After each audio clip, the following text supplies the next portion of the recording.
everyone, this is Brittnee Bonds, and welcome back to the podcast.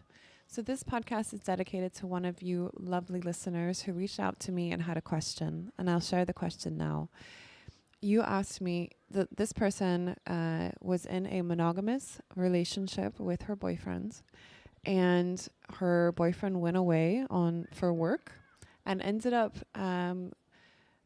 falling in love with someone else. So they're in a monogamous relationship. He fell in love with someone else, started living with someone else, and she got pregnant, the woman who wrote to me, and she ended up having to go through an abortion by herself because her boyfriend didn't want to be involved. And then he has now come back into her life and come back home to where they live together and suddenly wants to be in a relationship with her again. And not only in a relationship with her, but in a relationship with the woman that he was with when he was away. So he wants to be in what we call a polyamorous relationship, where you have an ongoing romantic relationship with two people or more than two people. But she was asking me, like, should I be okay with this? He's telling me it's okay.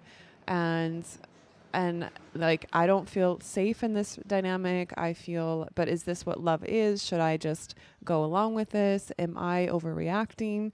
And I will have to be very honest here and admit to you, all of you beautiful listeners, that I got very triggered when I read this because it brought up what happened to me almost 1 year ago exactly with my last partnership, where I went to Japan and I came home and I found out that my boyfriend, the man that I thought I was going to have my kids with one day, what I thought was the love of my life, had broken our agreements in our open relationship and fallen in love with someone else and wanted to date both of us in a polyamorous situation. And also was doing what we call gaslighting, which is trying to make me feel like my feelings are not valid, that I was overreacting, and that I should be okay with everything that's just suddenly happening in my reality. So this podcast is dedicated to all of you this specific listener, and to all of you who have been in this situation. And what I want to say here is that, first off, I really want to honor that this is a really sucky situation. Like, it really hurts in so many levels. I am still healing. And this is 1 year later. I am still healing from this situation because it was so traumatic for me to have someone who said that they loved me, that, you know, we wanted to build our life together, that they were always going to be there for me, to suddenly go against everything that our foundation of our relationship was based on, all the trust, all the love, all of the agreements, and just change everything, and then to make me feel like I am crazy for being upset about that. So what I want to say to you, if you're in one of these situations where your partner, male or female, is suddenly changing the agreements without asking, like just doing whatever they want outside of the agreements that you guys have agreed on, and then trying to make you feel like you are crazy, you are not crazy. And this is not healthy. So this is not what love is. Love is someone who shows up for you, is loyal to you. Love is someone who has your back, who is choosing to protect your heart every single step of the way, and will do what is best for you in front of whatever their desires are. And I'm not saying that someone needs to sacrifice their desires in order to make you feel safe. I'm saying that they will communicate with you about whether they have desires that may be something that you don't want to do, but they want to bring them to you first and make sure that it is in alignment with the agreement that you have existing. So for instance, if your partner suddenly wants to start dating other people, they will come and talk to you about it first. They will not just go date other people and then come back and tell you you need to be okay with this. And also, I just want to put out some like red flags of like what love is not, because I think a lot of us are starting to get confused when it comes to open relating and ethical non-monogamy.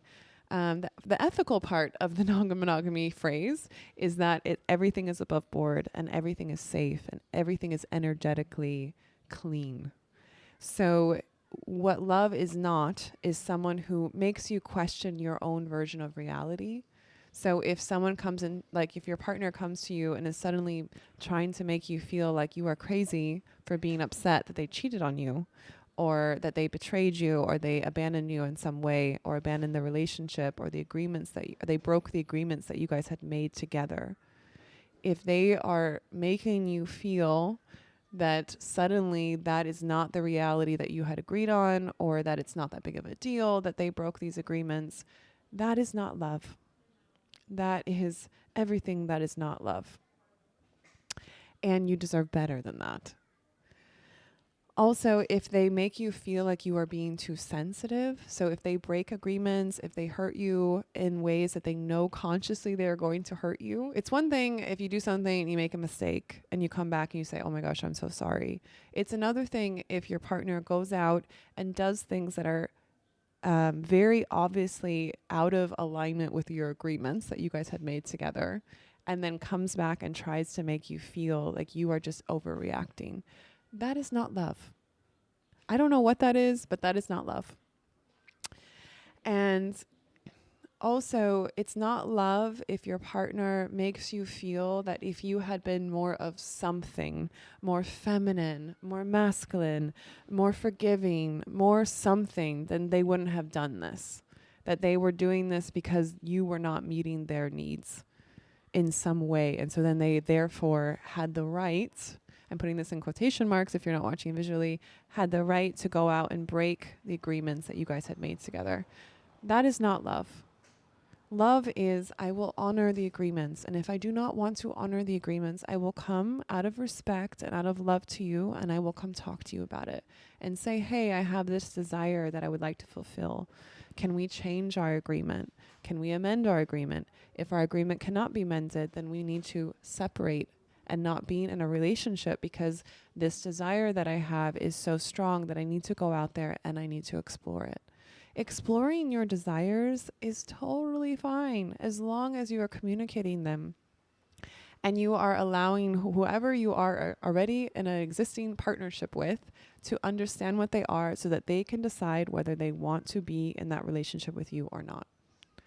But if a person is getting whatever they want out of the relationship with you, validation, love, support, a home together, a life together, and then they are going outside of the relationship without talking to you about it and getting other needs met, other desires met, then that is not love. That is breaking partnership. That is breaking the agreements that you have made together.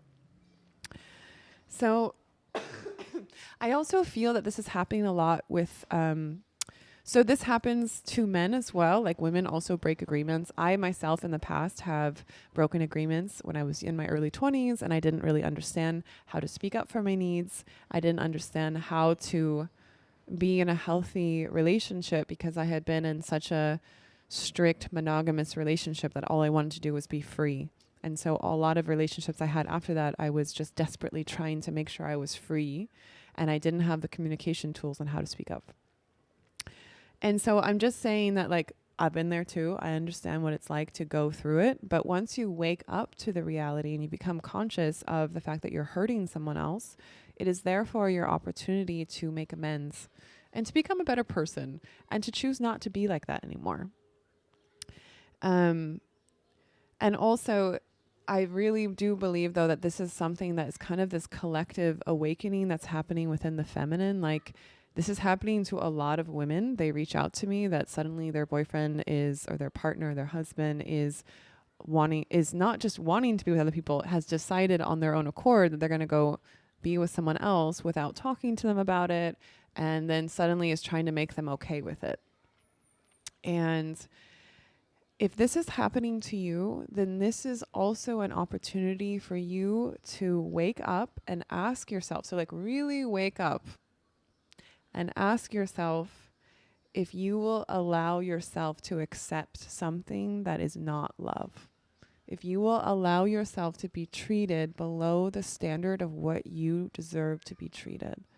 Because every single person, male, female, other, every single person, every single human deserves to be treated with love and respect, and to have someone protect your heart and show up for you and be loyal to you until and up until the point they no longer want to be in that agreement with you anymore. And even then, they will have a conversation with you about it. And they will be open and communicative and put everything above board. There's a lot of situations happening that's coming into my field right now where women are coming to me and asking, like, you know, my partner is not being completely honest with me. And when we go deeper into it, it's because their partner doesn't necessarily want to lose the connection with them. But they're being sneaky or shady, as we say it, in the sense that they're not being fully honest about their connection to other women and not being fully honest about what's happening in their connections to other women. For example, they're sleeping with other women and not telling their partner, or they're trying to make it sound like it's not that big of a deal. And you have every single right to determine within your own body and within your own psyche whether something is a big deal for you or not. Your partner does not get to decide whether something is a big deal for you or whether something is okay for you or whether something feels safe in your body. Only you get to decide whether something feels safe in your body. I wrote some notes, so I'm like looking down at my notes if you're watching visually. I got this cute little notebook today. I'm going to take the sticker off. What I wanted to say is that there's two things happening. There is your inner child. Usually the situation is happening because something in your early childhood and your early development happened where you felt betrayed, abandoned, not fully supported by your caregivers, usually your fathers, if this is something to do with the masculine. Like, our relationship with our parents or our early caregivers is our first, they say in psychology, they say this is our first love. So the way that your father treated your mother or treated you is how you think that love should happen from the masculine. And the way your mother treated you and allowed herself to receive love from your father is how you view the feminine love and how the feminine allows themselves to be treated. So it's really interesting. It's not only how your father treated your mother, it's how your mother allowed herself to receive love from your father. So if she was like, this is good enough, even if he's like beating her or cheating on her, then this is what you are going to think is good enough in your relationships with men. And it goes vice versa as well.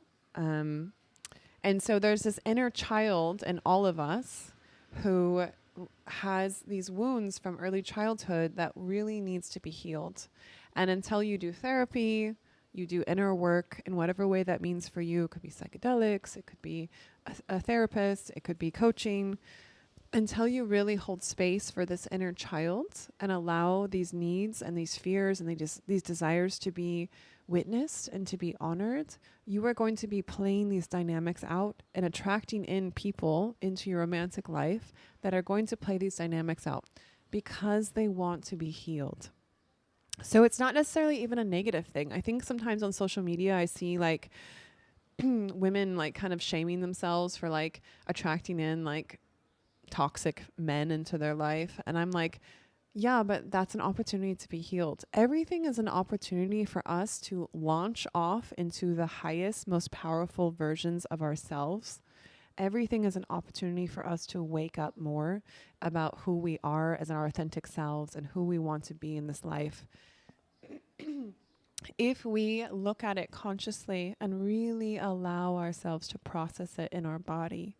There is a term that I have been hearing a lot recently called spiritual bypassing. If you don't know what this means, it's like when someone wakes up and they're like, oh, I understand this concept about what's happening, self-abandoning. I understand what it's like to abandon yourself in a relationship, but they don't really allow themselves to fully embody that concept in their feelings center, in their body. And so they're not able to like express it in current relationships. Like basically it's a concept in their head and they're not able to embody it in their everyday life. So this is what we call spiritual bypassing. It's when you can understand something theoretically from a mental concept, but you don't know how to apply it in an embodiment standpoint. And this happens a lot when it comes to inner child stuff. So a lot of people are like, oh yeah, I can understand consciously that my dad didn't treat me I used to do this. I can understand that my dad didn't treat me very well as a kid. So I understand like why I'm attracting in men like this into my life, because it wants to be healed. But I wasn't able to like consciously integrate it into my life to the point where I was healing it. Like I was able to, be with this inner child and like hold her in my psyche and be like, it's okay. What do you need? I'm here for you. You're safe. When you're able to show up for your own inner child and be your own, they call it your own inner loving parent in psychology. This is what it's called.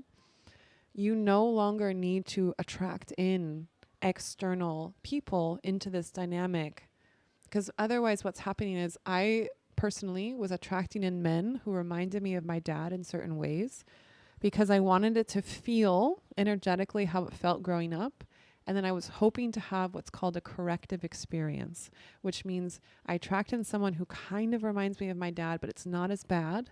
And then they change. And then it becomes a happy, better solution so that my inner child can feel like, oh, I don't have to believe this anymore. Like love can feel good. Love can feel safe.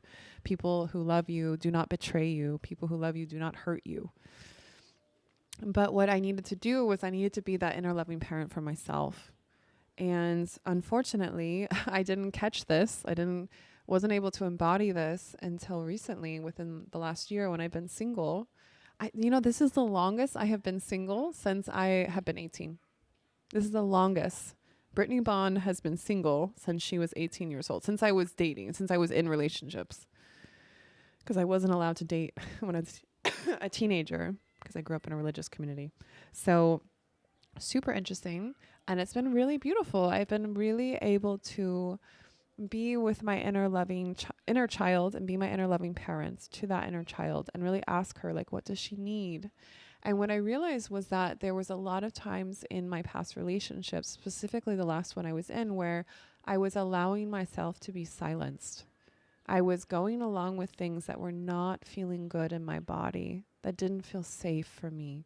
Because I was doing this because this is how it felt growing up. So I was attracting in a situation that was similar to how it was for me growing up. And also, I thought that this is what love was.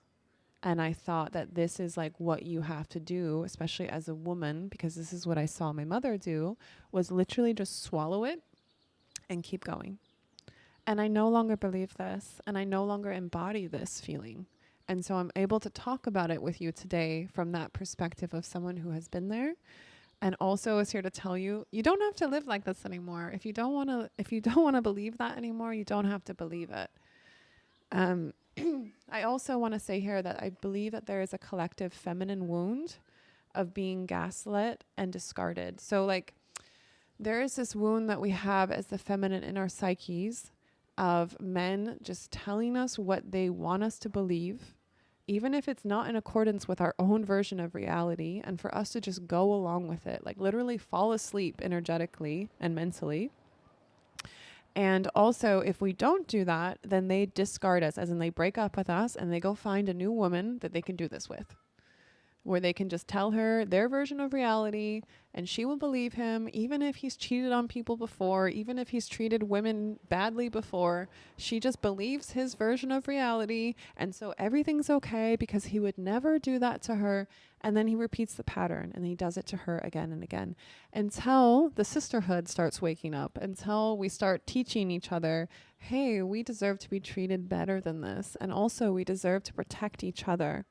This is something that's been really interesting about living on a very small tropical island for 5 years. I lived on an island called Koh Phangan in Thailand, where it has a very strong foreigner community. So there's a lot of us who live there that are not Thai, and we have a strong, what we call conscious community, spiritual community, where a lot of us are, doing our best to be fully embodied, fully awake spiritually. I'm telling you, we're doing our best.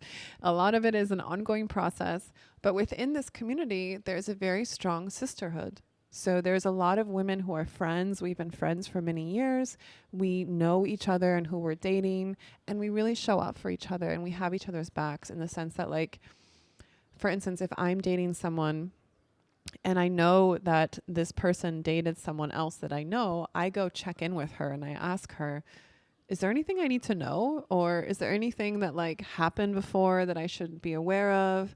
And also, like, is there anything, like basically, should I be warned about this? What do you think of this guy? How did he treat you? Because usually how a person treats, especially their last partnership, is going to be how they treat you.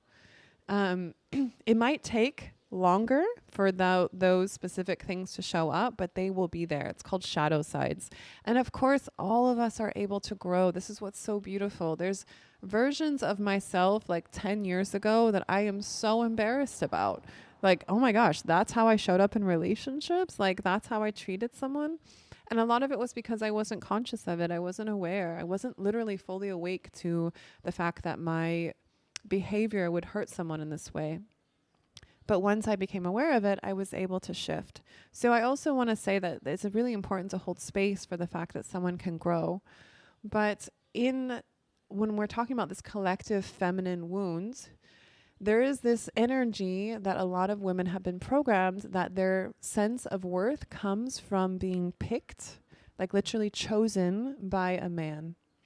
So they feel like I need to be in a relationship and I need to be, loved by a man in order for me to feel fully worthy of being a woman in this life, which is like, can we just say, fuck that? Because that's not valid and that doesn't actually bring true happiness. And it doesn't even really reflect like who we are as human. Like there's so many things wrong with that statement that like I'm having a hard time like breaking it down, but it is so ingrained in the feminine psyche. It is so deep in our consciousness that sometimes it's hard to look at from like a clear perspective. Like there's a term called cognitive dissonance, and it's like you have this belief, but it's like over here and you can't really see it. But it's like so deep in your psyche and it's like operating and it's like taking over sometimes, but you like can't fully look at it. It's like in your peripheral, like it's like every time you look, it just kind of moves away a little bit. But this is what this collective feminine wound is of like, I am only fully like a chosen woman if I'm only fully a woman if a man chooses me. And especially if a high value man, and what we mean by high value is someone who has money and someone who can provide. If I have kids, like someone who has good social status, maybe someone who's rich and famous. And it's like, what? Like that's what we're basing our self-worth on, is whether a guy can choose us. Can we really just look at this for a second? Because what I find to be really interesting is that this is actually a distorted view of that the masculine holds. So deep within the masculine psyche, they understand on a very deep level that the point of life, the point of existence in life beyond basic survival needs is the love of a woman, is the attention and love of the feminine. Because this is like what makes life worth living for men. This is what makes them feel good in their bodies. This is what makes a house feel like a home, is if the feminine energy is there.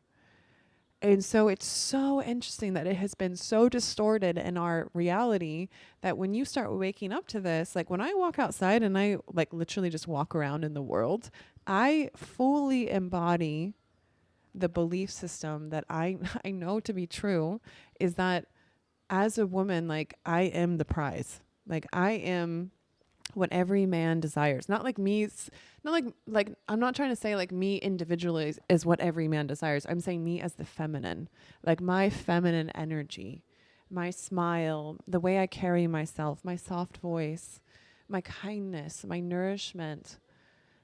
Like this is what the masculine craves. This is what every man is trying to like, when they go out and they hunt, it's like energetically hunt. When we're talking about energetically, it's not for, I want to say is a lot of times it's not even for getting sex with getting sex. Wow. Words, making love with a woman or having sex with her.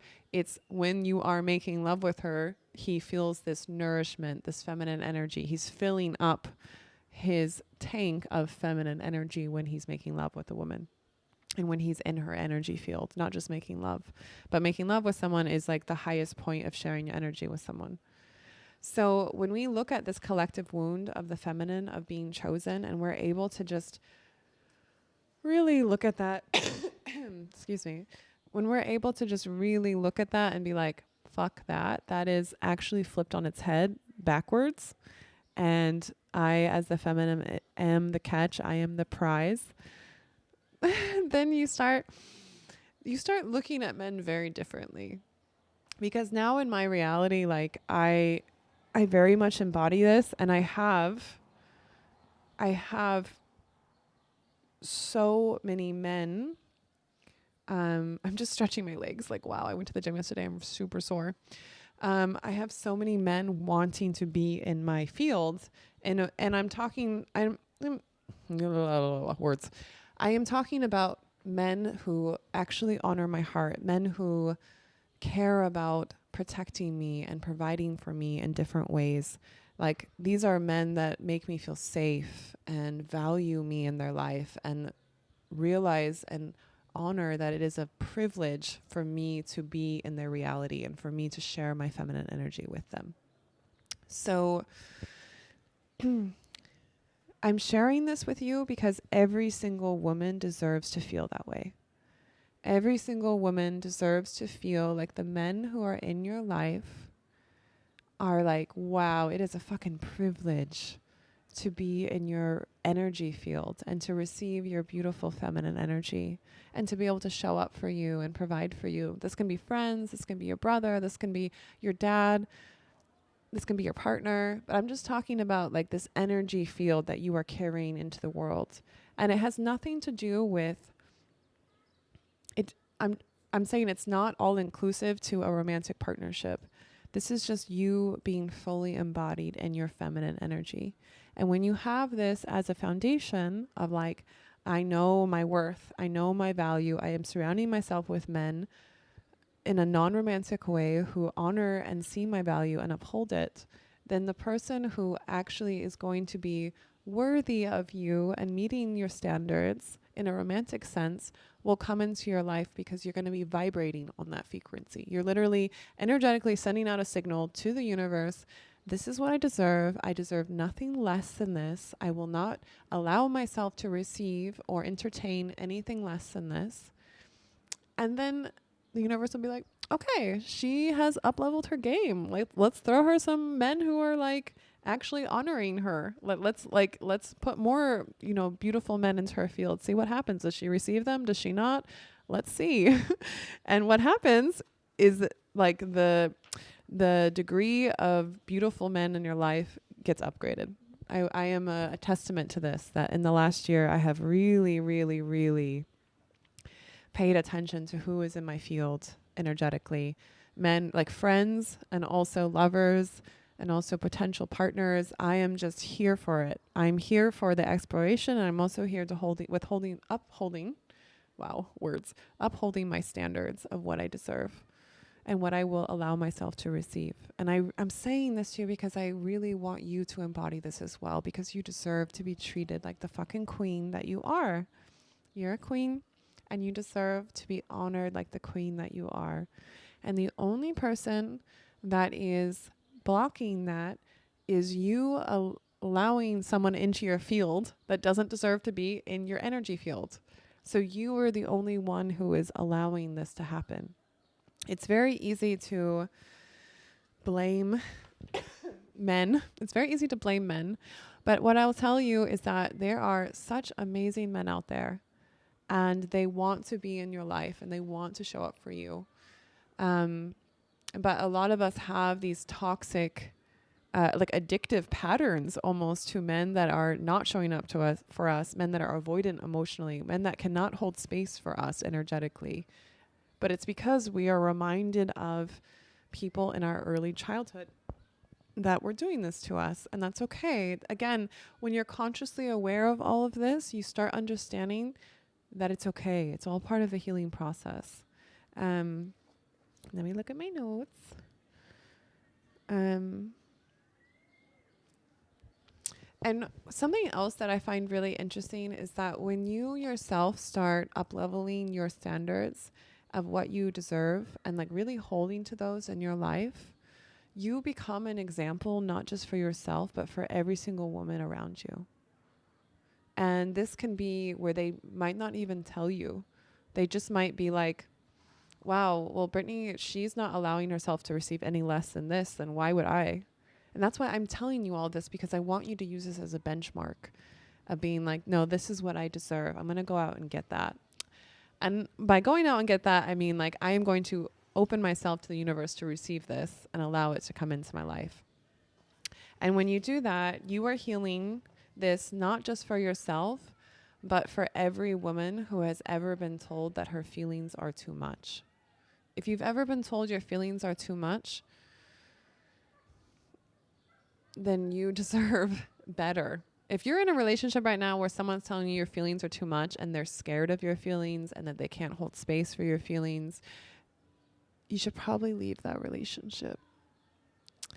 And you're also healing this for every woman who has been told that their boundaries were wrong or like exaggerated or, you know, again, too much. When I was leaving my last relationship, my partner told me, I'm sorry that I broke your agreements. And I was like, what?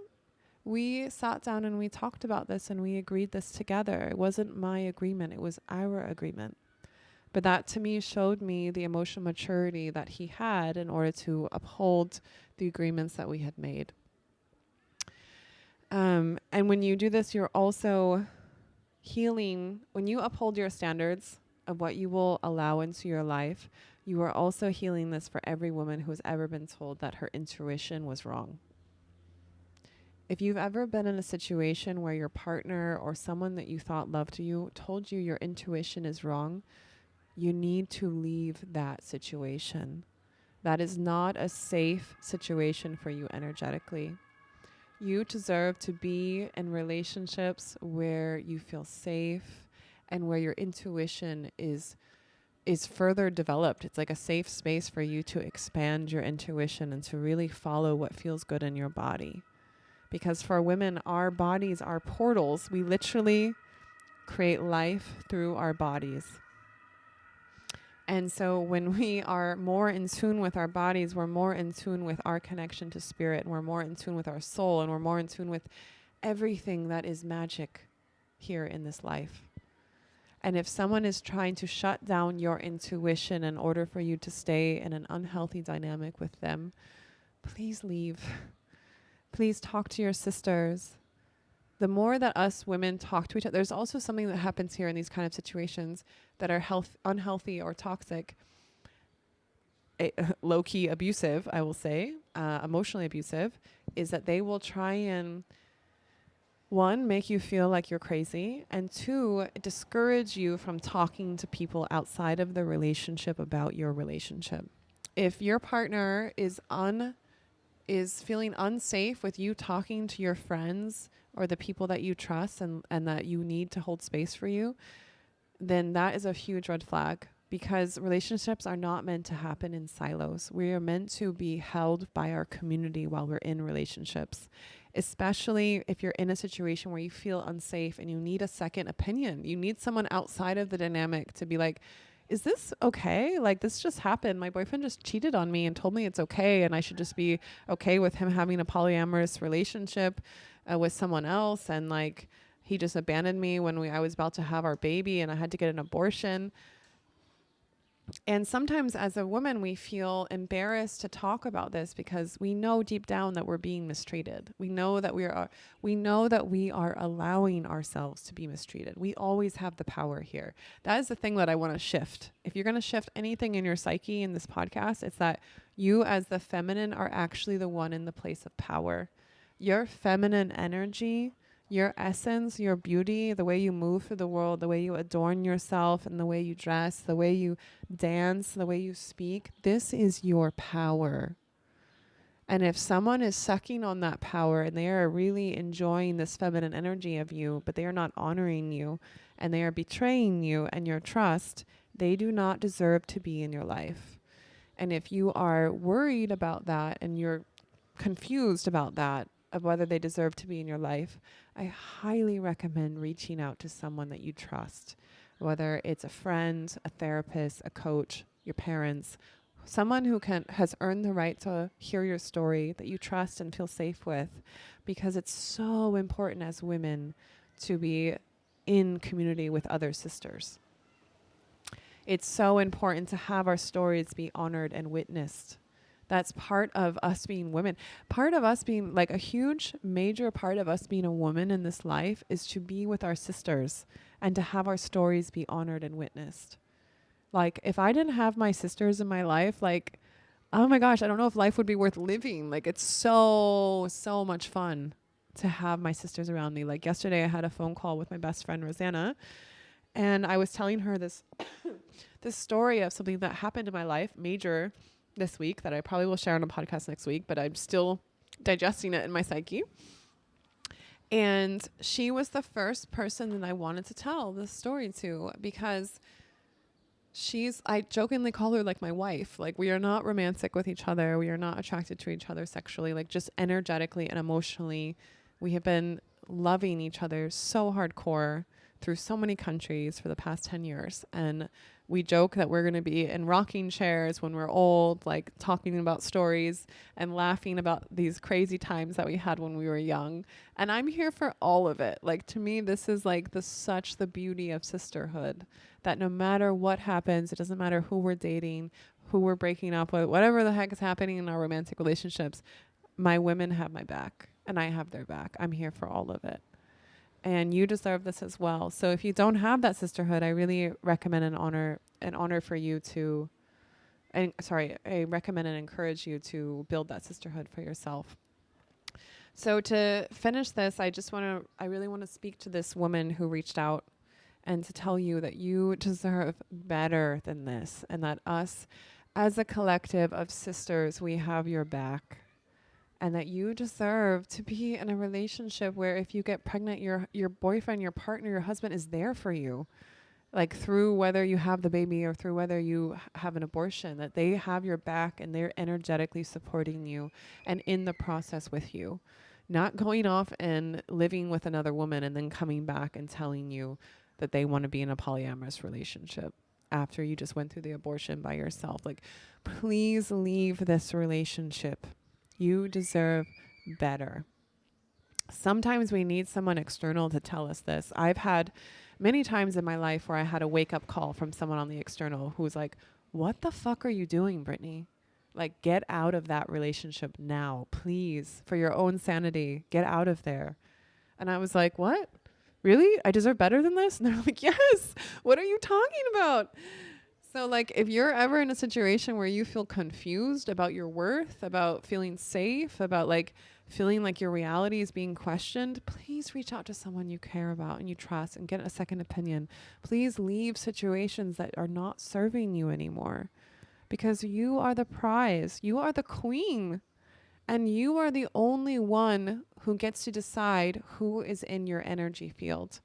And please step into abundance mindset. There are so many men out there who are good men who want to be in your energy field, because this is the thing I want to say also that I think sometimes gets missed in these kind of conversations is a woman who fully understands her worth and her power and is supported by her community, her sisterhood, her brotherhood, her mentors, her parents, godparents, whatever it is, her chosen family, her biological family.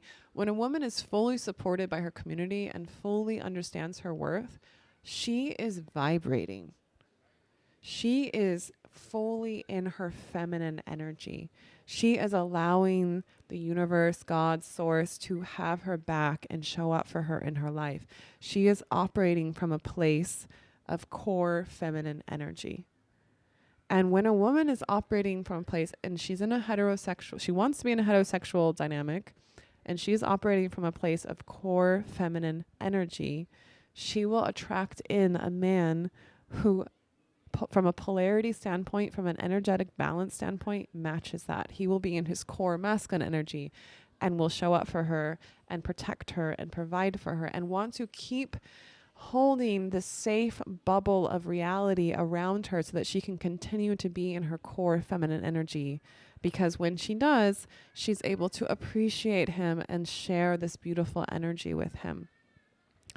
So I want to say, like, sometimes women reach out to me and they're like, how do I be in my core feminine energy? I'm going to make a whole podcast about this. But I just want to say that one of the main ways you can do this is to have your community around you, to understand your worth and to uphold the standards, as in get people out of your energy field that do not meet your standards of how you deserve to be treated. Whew. Okay. I think that's all I have for that one. I just want to honor this woman who reached out, and also my inner child who was triggered by this situation, and just to say that, like, as a collective, we are healing all of this right now. We are waking up together, and I'm over here like with my little podcast mic, like sharing my stories with you as openly as I can and as vulnerably as I can, because I want to be there for you. I want to be the spokesperson of, like, you can lead with your life. You can lead as a woman, and men too, but I'm speaking to women right now. Like, as a core feminine energy, you can lead in your life with full pleasure and to be fully in your body and have it feel good all the time. And I'm talking about, like, from the perspective of it feels good as in, like, you're connected to yourself, you're supported. So even when something bad, quote unquote bad, happens, you feel safe in it because you have your people that you can reach out to. You have yourself, your inner loving parent that you know that you can rely on. Like, you're good, you know, and you have source, God, the universe, who always has your back. So I'm going to keep shouting. And by that, I mean not shouting. I'm going to speak in my grounded, feminine voice. And I hope that this helps you. And for me right now, my pleasure is to go in the park and to read a book in the sun, because it's such a beautiful day outside. It's so sunny. I wish you could see this. The trees are waving at me, and I just love Berlin right now when it's warm. I love Berlin when it's warm. When Berlin is cold, it's not so fun. But it's mostly because I like being warm and I run very cold normally. Okay, so this is Brittnee Bond. I am sending you guys all lots of love. By the time this gets released, I'll probably be hosting my play party, and I'm really excited about that. If you don't know what vanilla play parties are, I highly recommend. I think there's a link here in the show notes. I'd also check out my Instagram at Brittnee Bonds. I also do human design readings, so if you don't know what that is, you can reach out. I've been really enjoying hosting them here in person, here in Berlin, for a lot of you who live here. And I also do coaching on all of these things that I'm talking about. So if you're like, I need some one-on-one with you, Brittnee. I got this very specific situation. I just really need your feedback on this. Can you help me out? Just reach out to me and we can work it out. Okay. I hope you have a beautiful day.